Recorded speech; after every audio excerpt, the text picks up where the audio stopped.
Hey guys, so I thought I'd show you kind of what I've been up to lately. Working on the very beginning parts of a new track. And initially, I wasn't planning on making a song at all. I was just planning on learning a little bit more about the looper and figuring out how to incorporate it.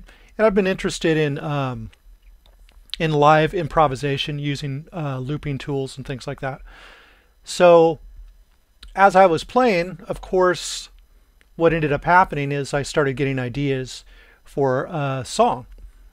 And I thought that I would share with you how easy it is to kind of work with Looper to get ideas and things like that.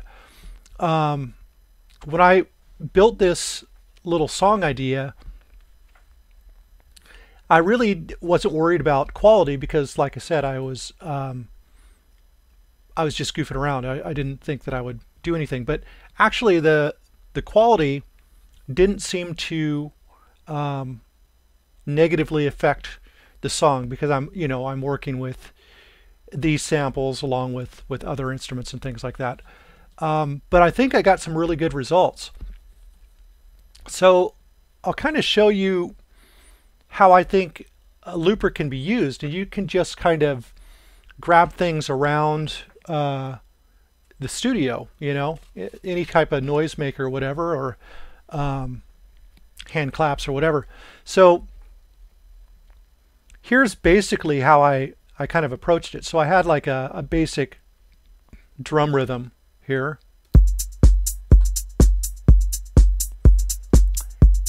And then what I do, I think this is recorded, but I'm not sure.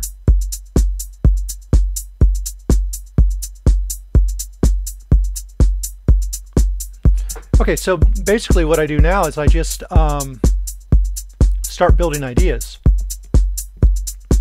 Now, you're not going to hear this loop back. It's just a latency thing. You'll hear me kind of recording, and then I'll show you the end results of the loop. So let me go ahead and just start.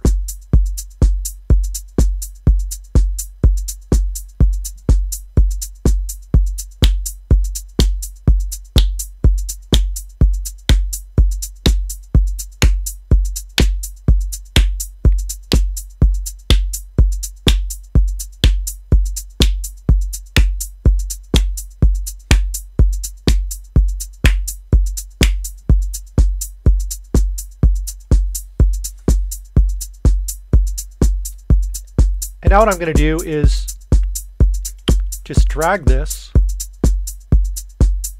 over to another track, and we'll have our results.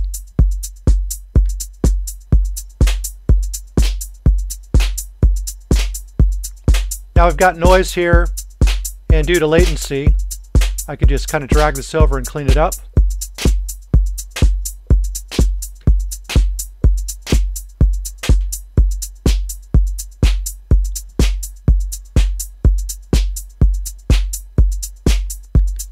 And I could just drag in a gate just to get rid of some of that noise.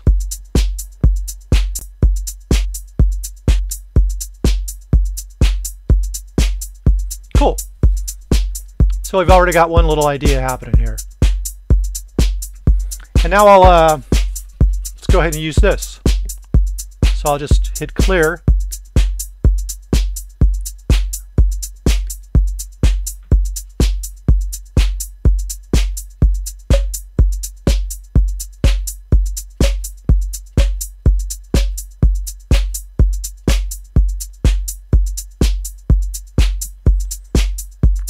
And just the same, I just come down here where it says drag me, and I can drag the results in here. Double click. Because I'm recording this video, the latency is really off, so I'll just correct that real quick.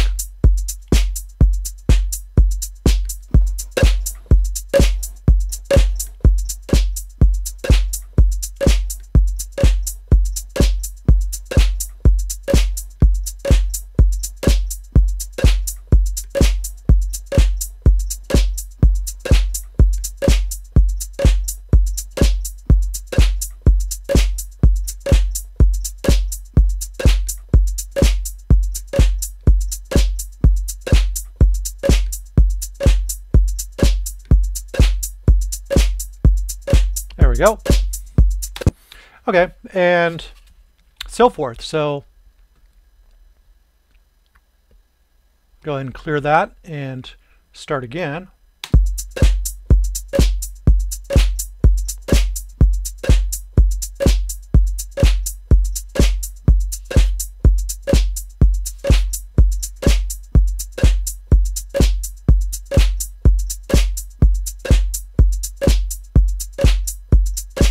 Bring this down a little bit.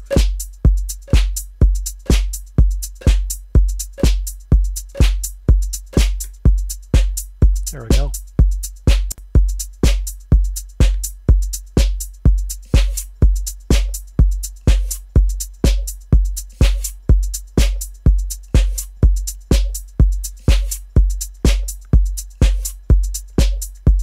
Cool. And go back to Looper, and I'll just drop this and see what that sounds like.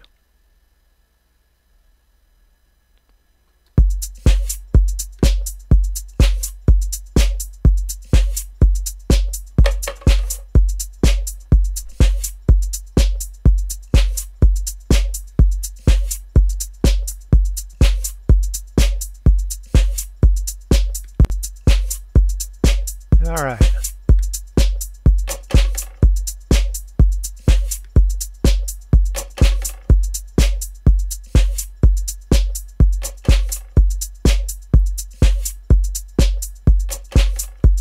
As you can see, I mean, you could build these really unpredictable rhythms and kind of get inspired to build around that. So I think I'm going to be using the looper quite a bit more for little sound experiments. Now, obviously, you can use a better sounding mic and that sort of thing. But for me, I kind of, here, let me get out of this, and I'll show you kind of what I've built.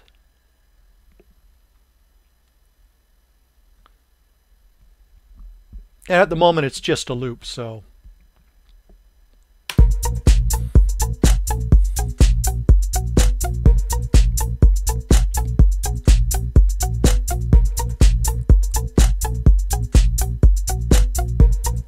So I'll basically just break down all the elements in this here.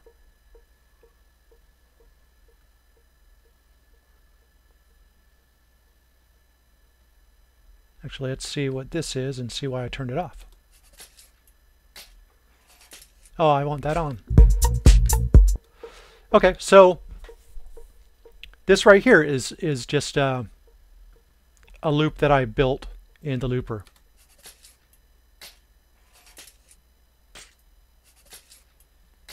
Let me turn that up a little bit.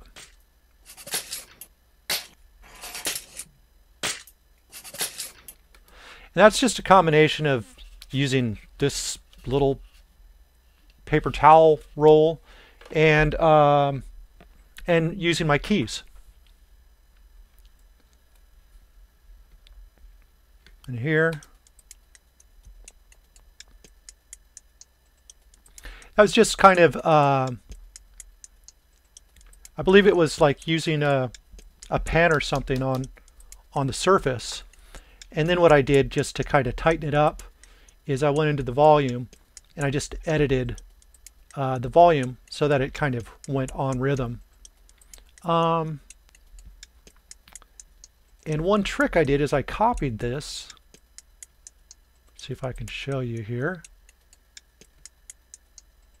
So this one starts here, and I copied the same loop over here, but I start it at the second bar, so that way it plays just a little differently in each headphone, and it's very subtle, but just adds a little character to the song.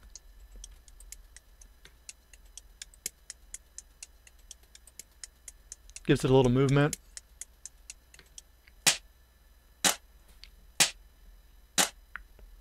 And there's just simple hand claps, which is great. I mean, All you do is you just keep on clapping while the looper goes, and it keeps recording new layers and new layers, and pretty soon you get a really thick sound. So I think it's a great way to get nice sounding hand claps and stuff like that.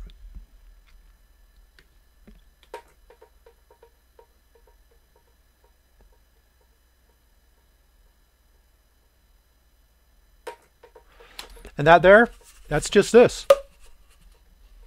at a different pitch.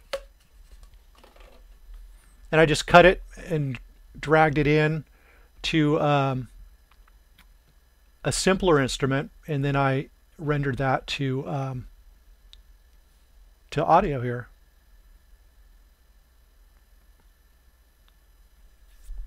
And this over here is another instance of that.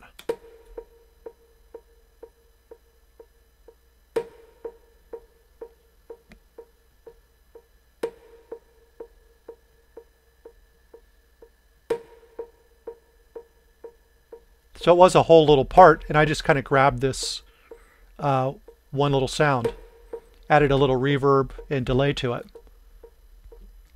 And I used that sound over here as well.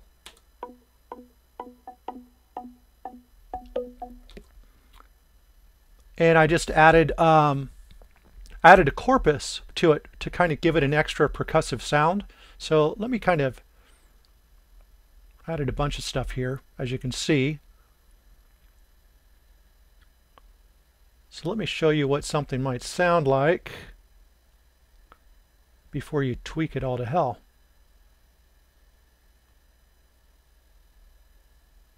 All right, and so there's just the simple sample right there that I'm using.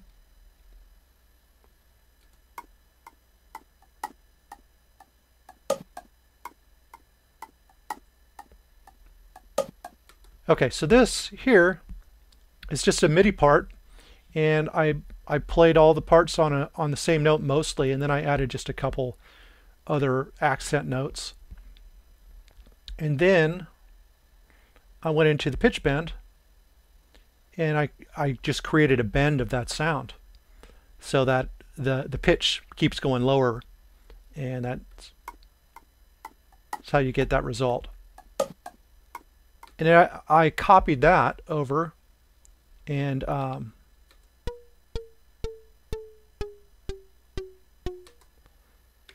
but anyway, let's get back into this and I'll show you. So the corpus, I'll just turn this up real quick.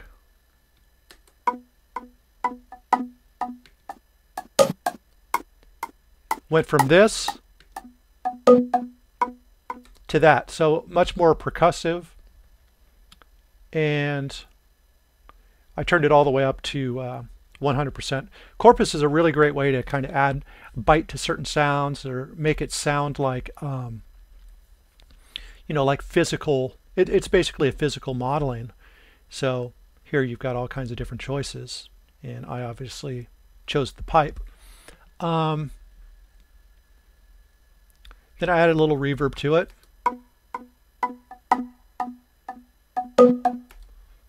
And saturation.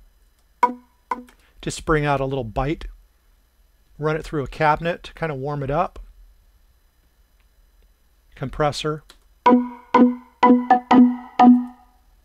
Now I can probably turn it down.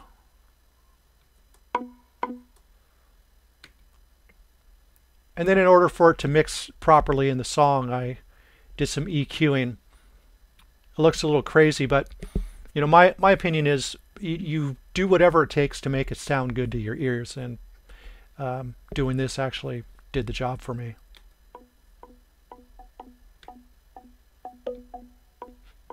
And then I just layer it with the octave higher of the same thing.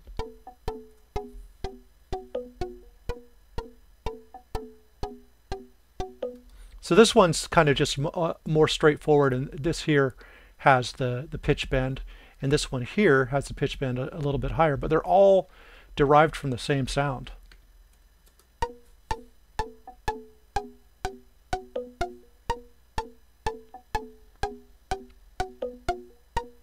And then this sound as well.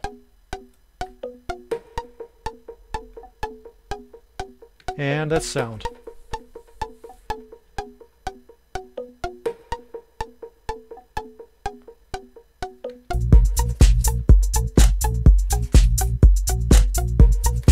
So that's kind of how I'll build some of my ideas sometimes. I just kind of my kind of form of sound design oftentimes comes from just tweaking and layering a sound until I like the way it sounds. And then I just added a simple sine wave operator instrument.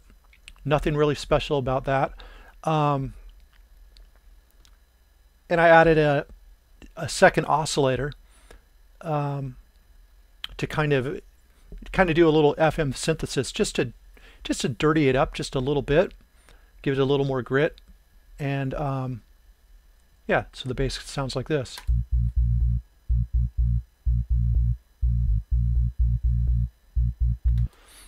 And I kind of originally had like a much busier bass part, and sometimes what I'll do is I'll overdo it and I'll make a real busy bass line in the song, and then I'll kind of start subtracting notes and things like that, and leave the things that are essential.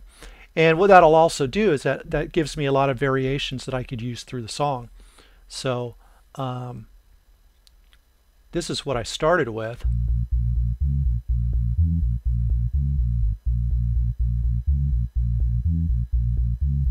And then kind of cleaned it up a little bit.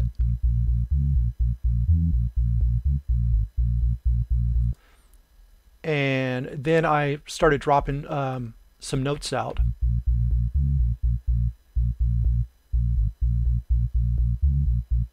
So with the rhythm, let me get some drums here.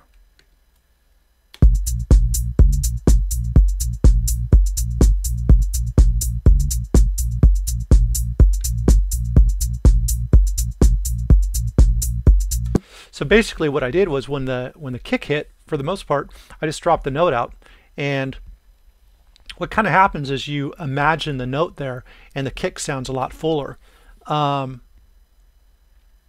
So you don't feel like you're losing that bass because the kick drum's filling it in.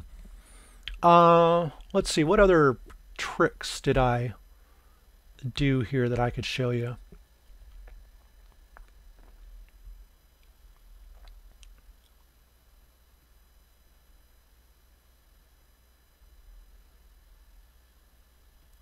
Okay, so another thing is just simple returns, okay?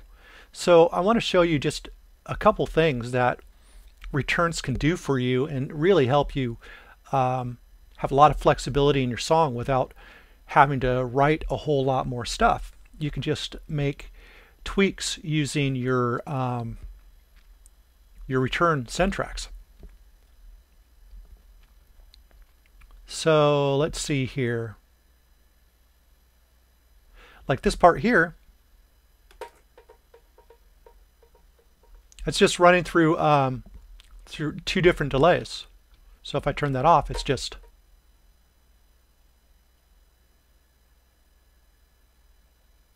it'll come back around. There. So there's like a little bit of delay here. But then this kind of throws it around in the stereo field.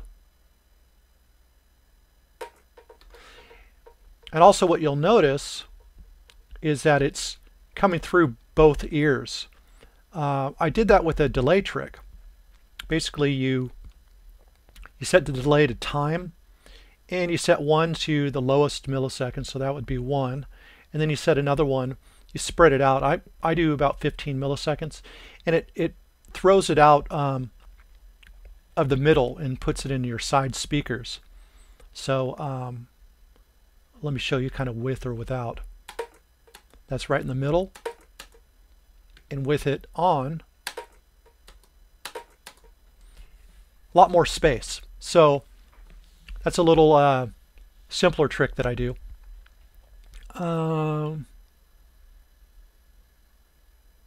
So back to the returns and sends. So I just got a couple of delays and reverb. But watch what I can do with the song just by tweaking these little parts.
So as you can see, with just some reverb and delay, I can add all this little spice into the song just by tweaking around with simple parts.